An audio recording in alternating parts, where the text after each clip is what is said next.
Never doubt the zone. Make you eat the crow. Laughing in your face. Laughing to the base. She can keep the push. Hello and welcome to the Hard to Handle Sports Podcast. My name is Ismael San Juan. What a weekend of football we had. Namely, gotta give a shout out to CJ Stroud. What a beast. 5 touchdowns, 470 plus yards, like insane stuff. Brought the Texans back. The Texans have their franchise quarterback. What a guy. Another amazing quarterback in the AFC. It's so lopsided. We'll touch on that. Also, the Seahawks get pummeled by the Ravens. The Ravens have beaten the Lions and the Seahawks in back-to-back weeks. Like, are they the best team in the NFL, or at the very least in the AFC? And Eagles versus Cowboys lives up to the hype. 28-23. Eagles beat the Cowboys. Also, the Bengals are back. They beat the Bills in primetime 24-18.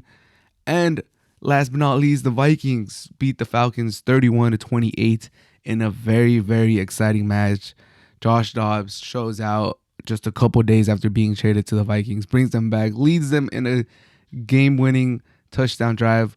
What an amazing weekend of football. What a performance by Dobbs, CJ Stroud, the whole Ravens team. It was just a great weekend of football, so let's get into it. Let's get started. CJ Stroud is Himothy Stroud. What a beast. 5 touchdowns, 470 yards in a win against the Buccaneers. Drives them down the field with less than a minute for the go-ahead touchdown without a kicker, without the most talented team in the NFL. And what a guy. 22 years old, first year in the NFL, making it look super easy, making it look like it's not a big deal. Second overall pick, and he looks like he's a steal. He should have gone first. My dude is killing it. I do have to say that, after seeing like week 1 or week 2, I was like, I've seen enough. I picked him up in all of my fantasy leagues. Haven't really started him because I have Tua, and Tua's been pretty good fantasy-wise. But CJ Stroud, that Buccaneers game, definitely coming out party for everyone that hadn't been paying attention.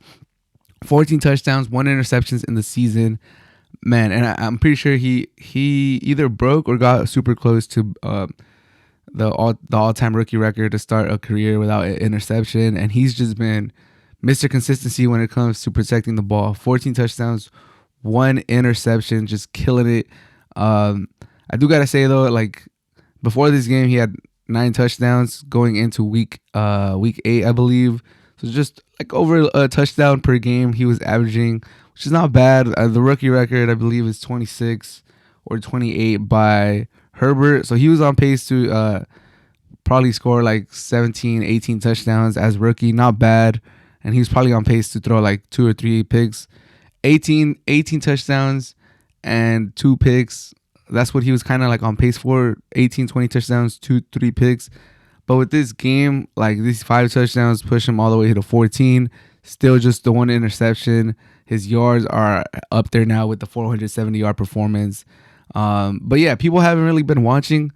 I think he started off really hot, or like people just found out how good he is. But by no means has he been amazing every single game of his career. Like the Texans just lost to the Panthers, where if he plays a little bit better, not that he played bad, but he only threw for 140 yards. If he plays a little bit better, they could probably win that game. And that's not to hate on CJ Stroud. Like I said, I have him in all 3 of my fantasy leagues. I've been watching him play this whole season, and I think he's going to be amazing. I think the AFC's stacked. I think CJ Stroud against Trevor Lawrence in the AFC South is going to be great for years to come. I just want to bring down the hyperbole that people are saying, like, damn, he's been amazing every single game in his career. Like, nah, he's been pretty good. He's had like 2 or 3 really good games. He had this amazing game, and then he's had some regular rookie. He hasn't had the pains though. He hasn't had the turnovers. He's really good at protecting the ball.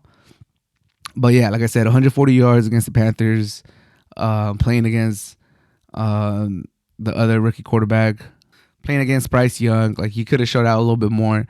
No one was really saying, damn, CJ Stroud is like head and shoulders better than Bryce Young after that game. I believe it was just kind of like, okay, we got 2 rookie quarterbacks that no one really outshined the other one like too much. If anything, I think Bryce Young led them down the field for a game-winning drive. If I remember correctly, I'm not 100% sure. But yes, this Buccaneers game, definitely coming out party, like amazing. Buccaneers scored a lot. Baker Mayfield drove them down the field to take the lead late. You think there's no way CJ Stroud does it. And man, looks composed as ever. Like this is not the first time he's doing this. It's not his first season. He looks like this is what he's meant to do. And whatever that test was, the Wonderlist, whatever that test was that, made teams weary of drafting him. I mean, he still ended up the second overall, but that was some of the rumors before the draft that, he might not be the smartest guy. Like, this is football. Like he said, there's interviews out there. This is football. I might not be the smartest person taking a test, but I'm one of the smartest quarterbacks on the field. And, man, he's proving it. I hope CJ Stroud has a great career. I hope he stays healthy. He's just super composed, and even in all his interviews that he has, he always praises the Lord. He seems like he's a man of faith, and he always looks composed and looks mature beyond his years. I don't know him personally, or I don't really follow his personal life, but it just seems like he's definitely engulfs himself in football. Is the vibe I'm getting. Like I don't really think of him as someone that would have off the field issues or goes out too much. And just from what I've seen, like it looks like just this man's about his football. And as the rookie year he's having, it kind of looks like that way. Can the Texans? It looks like the Jaguars are gonna run away with this division, but man, for years to come, we're gonna have CJ Stroud against Trevor Lawrence, and I'm very pumped about that. Also, Tua's bye week is coming up this week, so fantasy wise, I hope my boy CJ Stroud can build on this and have another amazing week this week. But yeah, what a performance! We just probably witnessed the best rookie quarterback game ever, and it was exciting. It was exciting.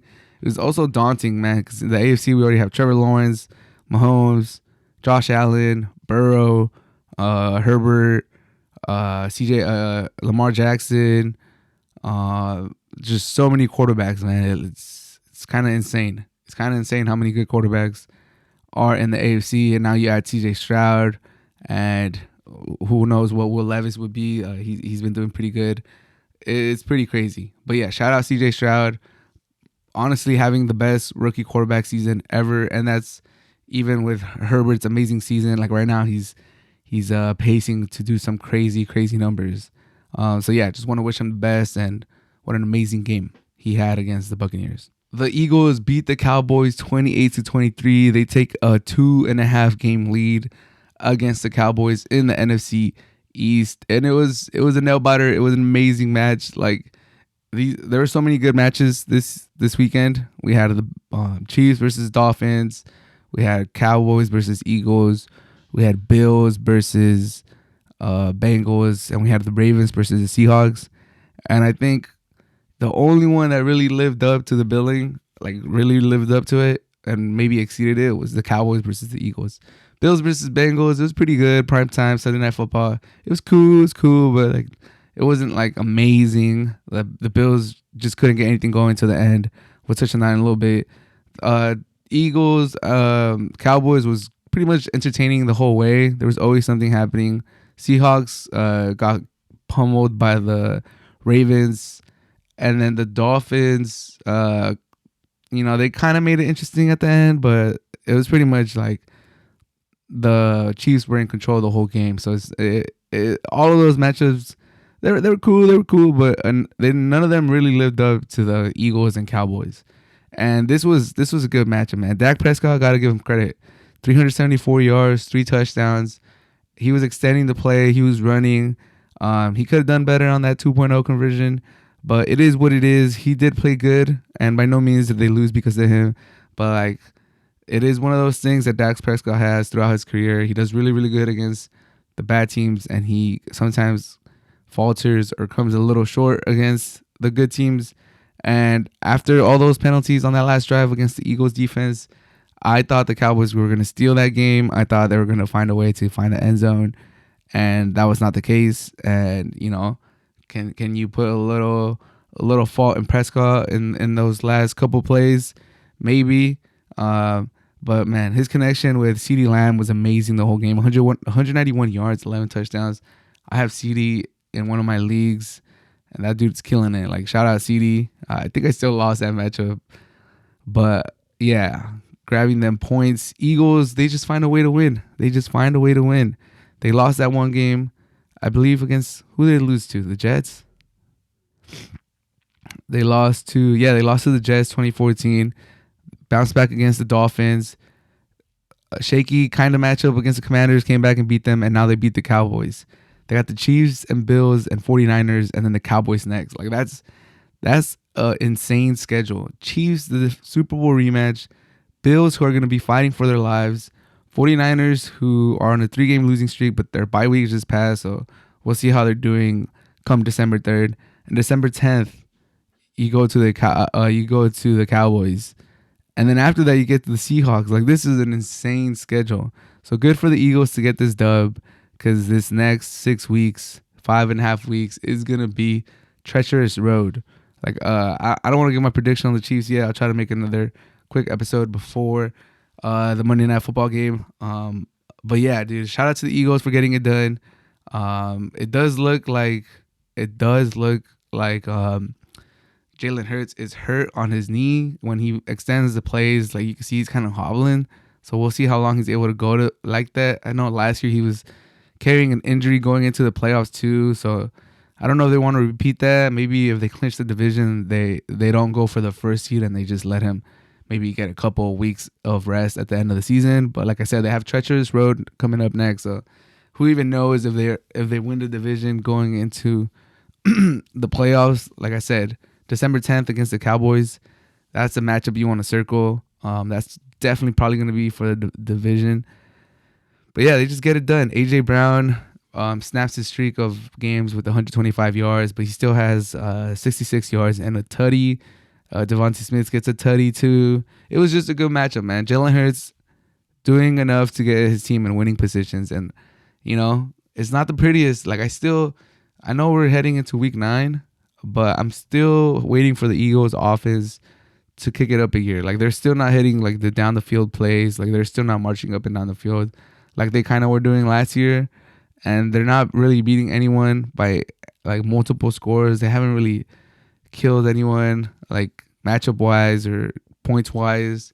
Even the Commanders stuck around. I guess the Commanders always play the Eagles tough, but still, I think everyone's waiting for that game from the Eagles for them to like really cement themselves as like the top dogs in the NFC or like a true contender in the NFL this season in particular. I know they're 7-1 now or 8-1, but yeah, we're just waiting for that like huge pop off game by the Eagles. It might come this weekend against the Chiefs, but like I said, they find a way to win and they did enough. They held on against the Cowboys. So shout out to the Eagles for getting it done against the Cowboys. And in the spirit of shout outs, man, shout out to Joey Burrow, man. A lot of people were saying that he should have sat out with the calf injury that he had. And, you know, they could have been right to a certain degree. Like, my boy Joey B was not playing. Cool Joe was not playing the best or good at all. Statistically, I think he was like the worst quarterback in the NFL the first 3 weeks. And you could tell that his calf was really bothering him. He couldn't really push off his right foot or the foot. I'm pretty sure it was his right foot that had the calf injury. He was kind of hopping around in it, not really stepping into his throws, not really setting himself when he was doing his dropbacks. Couldn't extend the play. It just looked bad. It looked bad for the Bengals. It looked bad for Joey B. It was like, man, they kind of went all in this season. You know, I think getting the franchise tag to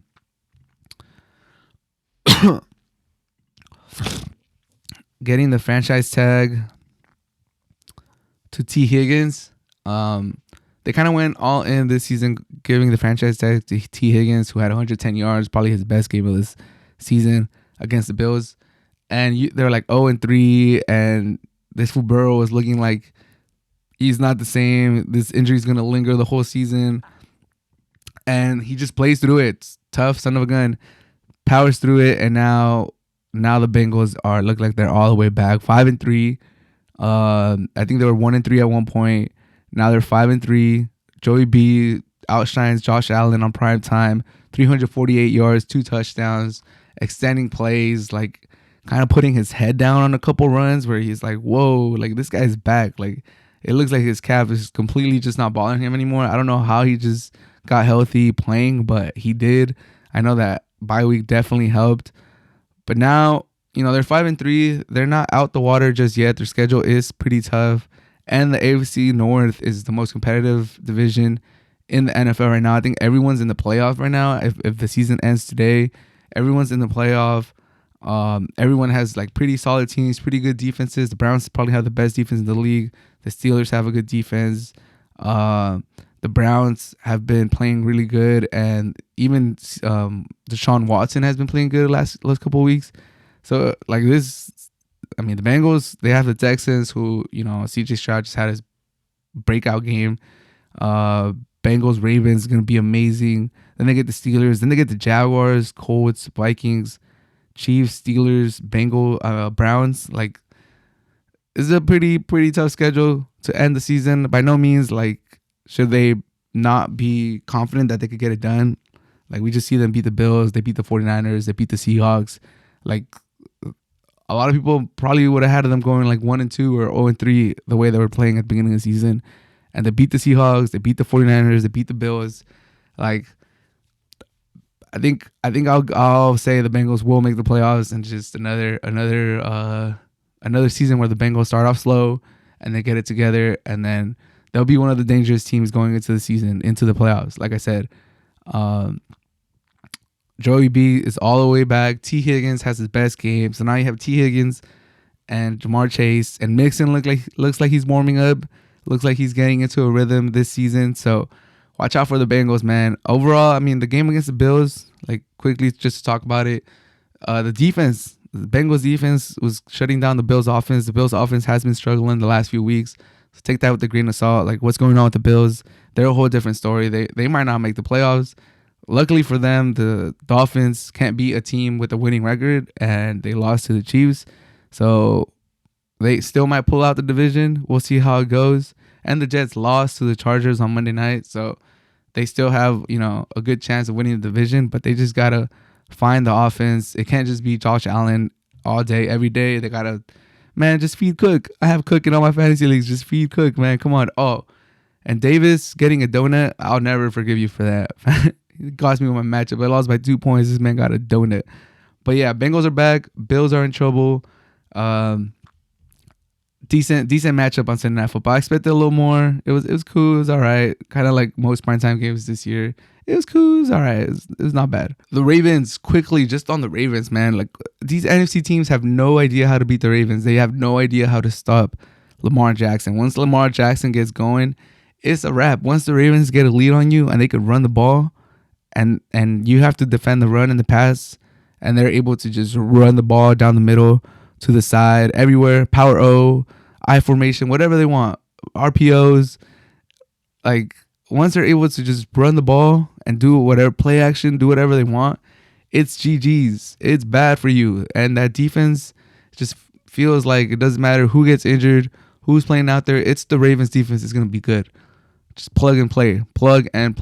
And the Lions and the Seahawks have found out what the Ravens are all about last few weeks. Like, Ravens are putting the league on notice. We'll see how they do the rest of the year, the rest of the season. We'll see how they do in the playoffs. There has been, getting a little deja vu of the Ravens being really, really good in the regular season, and then the playoff comes, and then you don't know what you're gonna get. So obviously, everyone has to keep an eye on the Ravens. The Ravens have caught everyone's attention last few weeks, like dismantling the Lions and just making the Seahawks feel like they're the Panthers. Like, this is impressive stuff. But we're watching the Ravens, but we're also waiting to see how they're gonna do come playoff time. Let's go. It's time to make some noise. It's time to make a deep playoff run and capitalize on this Ravens team that has been pretty good last few years. Lamar Jackson doesn't go over 200 yards, doesn't throw a passing touchdown. He even admits it in Instagram later. Like, damn, I feel bad for my fantasy people. Like, I let them down, but who cares, man? My boy was My boy did all he had to do and then sat down. Even Tyler Huntley got a touchdown. I think it was to Odell Beckham. So shout out Odell Beckham for getting a little tutty. And yeah, the Ravens were just running it up and down your throat if you can't stop him. And a lot of teams can't stop him. And yeah, good luck to everyone. Good luck to the Ravens. Hopefully, come playoff time, they don't cool off. But to finish this podcast, let's just quickly talk about the Vikings. The Vikings who just defeated the Falcons 31-28. Dobbs comes in for the injured Hall after the first drive, gets a concussion, has to go out. Dobbs just got traded in the middle of the week. I believe it was on Tuesday. Got traded, doesn't even really know his teammates' names, doesn't know the cadence. They don't know the cadence that he has. He doesn't know how they protect. He hardly knows the playbook. O'Connell is basically translating every play to him in real time in the helmet on the mic. Like, it's some crazy stuff. He had some down moments. It wasn't always good, but when it came down to it at the end of the game, he comes through. He extends the play. He uses his leg. He uses his arm, and he just shines through. And the Vikings are alive, man. 5-4. That division has the Lions. Packers get a win this week after I think they lost 3 in a row. So, with the Lions should have a stranglehold on it. They have the best roster, in my opinion, right now. They have the best quarterback in the division. Now that Cousins is out for the year. But Dobbs has momentum now. Dobbs has, the city rallying behind him just after one game. Dobbs looks like a fighter just from his time in the NFL, his short time in the NFL. He's been Browns, Cardinals, Vikings. He looks like he's a fighter. So I'm rooting for Dobbs, man. I'm a Dobbs fan, dude. I hope he does good. If this leads to, the Vikings finding their quarterback of the future, I don't know if we could go all the way there yet. But if he does end up, grabbing this position by the horns, grabbing the bull by the horns, and it's just his position moving forward, I'm all for it, man. Shout out to Dobbs. What a storyline. Like, this is the beauty of sports, man. Like, moments like this, storylines, like, it's hard to explain to people that aren't, engulfed in it. Like, if I go to tell someone, like, oh, what's so special about this guy leading them down the field? Doesn't it happen pretty often where a quarterback leads a team down the field? You see it like once or twice, 3 times a week. Yeah, but dude, just got traded. Okay, that's cool. Oh, but he got traded like at the beginning of the season. It's like the 3rd team he's playing for this year. He didn't get drafted high. Like, doesn't know the playbook. It's just, there's so many factors you got to consider. And Dobbs came through and got it done. And he like I said, he answers the media like in the correct way every single time. He looks very humble. What a thing. And like, what a roller coaster of emotions. Like before the match, the Vikings players holding those shirts that say, like, it kind of looks like Cousins died, the way the graphic tees that they're wearing, like, get well soon, or it doesn't even say get well soon, it just says Cousins, and like hella pictures of him on their shirt. To go from that low of seeing your franchise quarterback go down for the year, tear his Achilles, after you kind of turn your season around, go from that low to go to this high where Dobbs comes in and gets it done. Roller coaster of emotions, unlike anything else. Like, the emotions that sports bring out in you is just crazy. So shout out to the Vikings, shout out to Dobbs, gets it done. And yeah, that should do it for this episode of the Hard to Handle Sports Podcast. As always, if you made it to the end, I really appreciate you. But man, what an exciting weekend of football we just had. It was great stuff throughout. Yeah, probably one of the better weeks of the season. Like, this was an exciting game, exciting week. And we had a really good matchups. I think only one of them really lived up to the billing. Eagles versus Cowboys. But the other matchups during the weekend kind of carried or lifted this weekend. And we just had a lot of good moments. Stroud, shout out CJ Stroud. Shout out Dobbs. And hope everyone has a good rest of the day. Peace. No sudden moves, all my goons are stretching, and I'm taxing for the feet on my damn collection.